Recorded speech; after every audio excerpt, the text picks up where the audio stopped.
Welcome back to the Daily Dope Show. I'm your host and friendly commentator, Brandon. And, we've been following the 2020 presidential election as the race is heating up. So people run for president. The old blueprint was that you try to shore up your base early on or whatever. And, you see this picture here. You got Kirsten Gillibrand, and back in the background you have Bernie Sanders. And then you also had an election where the Democrats lost, and they don't want to own up to why they lost. They want to talk about Russia and all this other shit, so they don't want to actually tell you why they lost. Well, why they lost is they were running a corporate candidate, a corporatist, and a warmonger at that. And if you want to argue with me about that, go ahead. I'm down. I will fight you tooth and nail, because that's what happened. They don't want to admit that the Democratic Party and Hillary together colluded with mainstream media to basically prop up Trump. So they had a Pied Piper candidate situation, and then during the primaries basically like rigged the whole thing against Bernie. And all this is admitted. W. Osterman Schultz got fired over it. Donna Brazil got fired over it. CNN fired her. So we can talk about the 2016 election all we want. It's a good thing to reflect on. And you know why, even though the Democrats won't tell you that that's why they lost and that they're pieces of shit and garbage for that stuff, they did learn the lesson. And you know how I know? Because all the fucking candidates that are really serious about running, not Kamala Harris. She's not serious about running. That's just the establishment picking somebody like, oh, hey, look, she would be a good runner. And then, you got these other people that seem kind of establishment types too, like Cory Booker and Kirsten Gillibrand. Well, they're starting to learn that you can't fucking run on the old Hillary plan where you take all the money you can from corporate donors and fuck over your base and try to seek out right-wing voters that might lean a little to the left, or point at Trump and be like, hey, at least we're not as bad as that guy. Democrats figured out that you can't just point at the other guy and be like, oh, they're ugly, we're better. So they're starting to figure things out, and Gillibrand and Booker, and even in a half-hearted sense, Kamala Harris came out with their own marijuana bills, or in Gillibrand's case, signed on to Cory Booker's bill, which is the best one that's ever been put on the floor, the Marijuana Justice Act. Not only did she sign on to that, but she also decided to stop taking the money. So here's a headline. Kirsten Gillibrand seems to be using Hillary Clinton's failings as a cautionary tale in her latest move to position herself in 2020. She said she'll no longer accept campaign donations from corporate political action committees, or PACs. And if the decision aligns Gillibrand with two potential 2020 opponents, Bernie Sanders and Elizabeth Warren, who with the party's base, which firmly oppose the corporate influence in politics. Democratic strategists say the move is smart and yet another indication of her presidential ambitions. Now you might say, well, she's just doing that because her donors told her to. She's got plenty of time to feel it up. And if the $27 at a time donations from individuals don't come in, heavy enough for you, we'll get your back. We'll still get you in the end. And so far, I don't know if this has been updated to reflect that, but here's what she's getting from Pharma in the 2017-2018 cycle. And it's not much, and it's not a whole lot of pharma companies, but you do have Pfizer, Johnson & Johnson, Express Scripts, Amgen, Big Pharma, period. I don't know if she's shedding those or what. Now, if you go back to the 2012 cycle, the PAC total was way higher over here. And look at all the pharma money she was getting then. It might not have been just pharma. Some of these are just health sector, like one of them's like, you got tech companies that make medical devices, and you got like people that make beds. Amgen is another distributor. I don't know. It's a mixed bag, but there's a lot of pharma in here, a lot. I didn't see Insys, thank you, and I didn't see Purdue, but I do see GlaxoSmithKline, and this is old too. Like I said, this is 2012. Go back to 2018. Pfizer, Johnson & Johnson, Express Scripts, Amgen. It's whatever. She says she's not taking the money.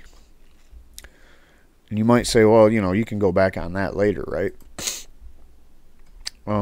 Here's the headline about signing on to Cory Booker's bill. Gillibrand becomes second Senate co-sponsor of the landmark bill to end federal prohibition of marijuana. The Marijuana Justice Act seeks to reverse decades of policy that has disproportionately impacted communities of color, low-income communities.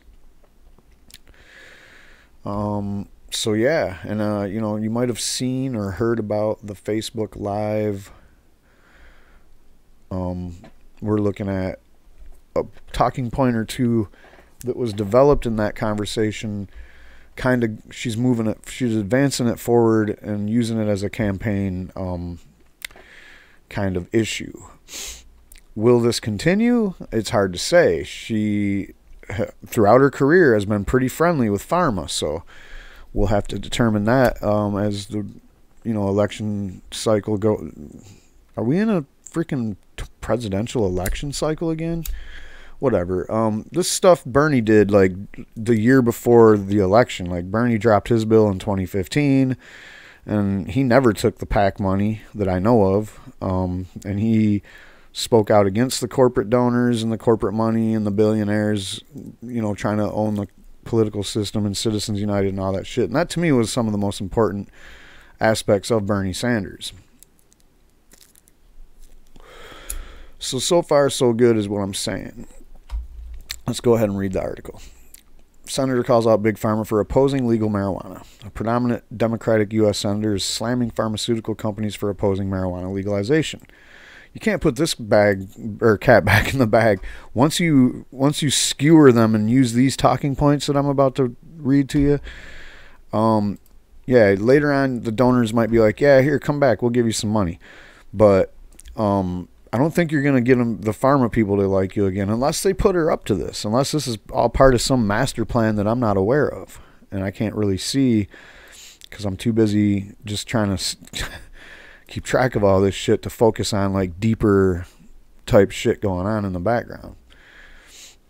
Quote, to them, it's competition for chronic pain. And that's outrageous because we don't have the crisis in people who take marijuana for chronic pain having overdose issues, Senator Gillibrand of New York said.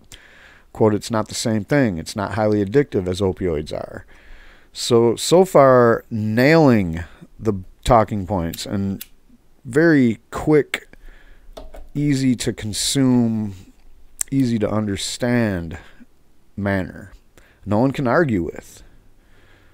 I mean, it's quite obvious when you see the numbers on how much a month they get for people that take a lot of opioids for chronic pain. I mean, if you have a script for Vicodin, you know right away that that's kind of expensive. You got to go, the doctor visit's usually about $50. They write a script. You got to go, if you got a copay or not. And it's just, a lot of money sometimes. If you don't have insurance, it could be more money than it's worth. Anyway. Quote, on the federal level, we really need to say it is a legal drug you can access if you need it, she said. That doesn't go as far as the perimeters of the Justice Act, the Marijuana Justice Act. That's kind of just a medical marijuana type thing. But I'll take it. I mean, for somebody that I didn't even think was going to be, if she had presidential ambitions, I just started noticing them lately, but I wasn't expecting any of these talking points coming from somebody that took so much money from Pharma over the years. Okay, so Gillibrand, in an appearance on Good Day New York on Friday morning, was responding to a question about whether marijuana is a gateway drug that leads people to try more dangerous substances. Quote, I don't see it as a gateway to opioids, she said. What I see is the opioid industry and the drug companies that manufacture it. Some of them in particular are just trying to sell more drugs that addict patients and addict people across the country. Now, I like this talking point because on the other side of it, you have Pete Sessions, the guy that keeps blocking marijuana bills from getting votes in the chambers. He's got this talking point out there that's saying that marijuana is an addictor and the addiction is the problem in the country. And this is the right-wing line from Chris Christie to I can't remember her name, but the lady that's in charge of, the lady that looks like Beavis, the lady that's in charge of the opioid commission. She's got the same talking points as Christie, of course. I mean, why wouldn't she? And that includes that marijuana is another addictive substance right out of Jeff Sessions' fucking mouth. And it leads to the addiction. It leads to more overdose deaths. These are all things that the opioid commission basically concluded in a report after so-called studying it for months. Legalization advocates have long speculated that Big Pharma is working behind the scenes to maintain cannabis prohibition. And in 2016, Insys Therapeutics, which makes products containing fentanyl and other opioids, as well as a synthetic version of the cannabinoid THC, donated $500,000 to help defeat marijuana legalization measure that appeared on Arizona's ballot that year. All right, a couple things here. Yes, Tom Angel. Advocates like you and me and many others have long not speculated. We know. We can look at the numbers and we know. We know the people that push the biggest hysteria usually have pharma donors in their pocket. It's not really speculation. And incest, whether you believe that they had an impact on that overall vote or not, it definitely should have an impact on people's public opinion about incest. And what they did basically bold-faced her point that Big Pharma is competing with cannabis because Arizona was already a medical marijuana state. And they didn't want more access because they know that more access to marijuana, if someone don't even got to bother to go get a medical marijuana card and they start smoking marijuana, they might not even experience any pain enough to go get opioids. Or the bottom line is wherever marijuana has better access, no one can look at the numbers and say anything except for the fact that opioid use is going down in those areas. That's a fucking fact. So all these studies that come out, the clip I just did yesterday talks about how the Journal on Addiction Studies decided to do a study and make a conclusion that there's just not enough data to suggest that medical marijuana access leads to lower opioid deaths. Are you fucking kidding? You're the only study that I've seen that says that. No other study comes to that conclusion. And they're looking at studies. They're saying that they studied the studies. You can't even make this shit up. But they are. They're trying to. Whereas the RAND Corporation is the other most recent study that did the analysis of whether or not it lowers opioid deaths. And it lowers opioid everything. Lowers pills prescribed, lowers amount of people going to the hospital with overdoses, and it lowers overdose deaths. How would you sit there for 1 minute? When you look at a poll out of California where asked people,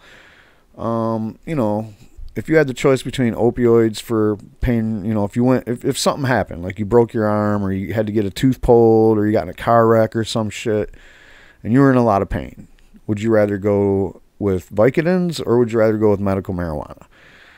80% said medical marijuana. So, Big Pharma knows this shit. They know it's good for pain. They know it's better than highly addictive, highly deadly substances that, I'm going to stop rambling. Now, the thing about it is I got to bring this up now because somebody actually criticized me on my talking points of this. I'm not saying that, hey, if you take opioids now, throw those fuckers away or we're going to arrest you. Because you should just go for marijuana for your pain. Although I will argue with somebody that tries to make a claim that marijuana isn't good enough for pain and sometimes you need opioids, I've said, okay, yeah, I'll give you that. But I refuse to go down the opioid road because I've been there and I know what happens. You take your opioids like they tell you to on the bottle, and then all of a sudden there's times when that don't work because the pain is just ridiculous. And then when you take more of them, sometimes when that wears off, you need more than you took before just to get the pain gone. And it's an endless cycle, and everybody that's had scripts for opioids for pain knows this. I'm just preaching to the choir when other people that have been on opioids for pain, they'll tell you the same fucking thing. All right, I'm done talking about that. So I'm not against people getting prescribed opioids for pain and using them responsibly. Do I trust people with bottles full of opioids to use them responsibly? I shouldn't have to. Because doctors are not warning people enough the dangers of taking too many or mixing them with the wrong pills. That's a fact that is bore out in the statistics.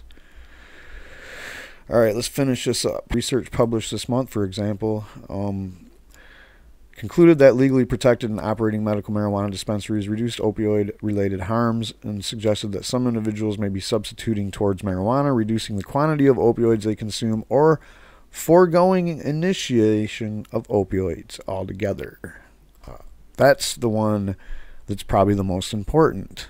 Because if given the option, I'm not saying take the opioid option off the table. Although it should be recommended to the patient that the opioids is probably not as good. Marijuana is a far less addictive substance than opioids, and the potential for overdosing is nearly zero, the researchers wrote in the Journal of Health Economics. Last week, Gillibrand became the second co-sponsor of a far-reaching Senate legislation to remove marijuana from the Controlled Substances Act without federal funding from the states that have racially disproportionate enforcement of cannabis laws. That's the Marijuana Justice Act. Millions of Americans' lives have been devastated because of our broken marijuana policies, especially in the communities of color and low-income communities. That sounded like a line right out of Bernie Sanders' speech from like any time between 2015 and 2017. She said at the time, legalizing marijuana is a social justice issue and a moral issue that Congress needs to address. They're trying, man. You need to talk to Pete Sessions. He's the reason why we can't address it. Gillibrand is also a co-sponsor of a far-reaching medical cannabis legislation and recently signed a letter calling for new protections for state marijuana laws to be inserted into federal spending limit legislation. Quote, I think medical marijuana could be treatment for a lot of folks, she said in an interview on Friday. Quote, a lot of veterans have told us that this is the best treatment for them. I do not see it as a gateway drug. Many political observers have speculated that Gillibrand will run for her party's presidential nomination in 2020. She and at least two other potential Democratic contenders have already endorsed marijuana legalization. And again, thank you, Tom Angel. Not too many people even reporting on this, but to me, I think it's a big deal because I'm into politics beyond just the marijuana issue, and I don't really have much hope for the Democratic Party overall. But when I start seeing people that might be presidential contenders in 2020 already starting to try to reach out to the base who basically got shit on and abandoned and still are getting shit on, and now we're getting called Russian trolls or some shit. So anyway, anytime I see somebody in the Democratic Party stepping away from that kind of direction, going in the opposite direction of that, it makes me, like, it gets my attention. We'll just say that. But anyway, bottom line, end of story is that I hope this inspires more people in politics to maybe sign on board to the Cory Booker bill. If nothing else, and everybody out there, I would encourage you to maybe contact your senator if you haven't already. I know I have. And they're stonewalling on the Cory Booker bill. But that's the only thing we can hope for out of this. And in my opinion, it's way too early to start doing anything to prepare for a 2020 run. But if you are thinking about running for president in 2020, you damn sure better have marijuana. You know, you better shore up your marijuana base at this point in time. I mean, Gillibrand, Booker, they're running. I mean, it's almost guaranteed they're running. And they're setting the tone by turning down PAC money, by fucking dropping their own marijuana bills, by signing on to bills that are already there that are, you know, something that is a populist bill for cannabis. Or something that's really important too. I mean, the ones for banking and shit, these are all important because there's businesses running right now that are under the threat of federal, you know, intervention, federal crackdown, whatever you want to call it.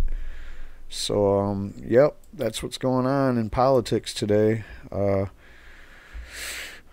That's all I got. Hit the like, hit the subscribe, and share this if somebody you know might be interested in the 2020 presidential election.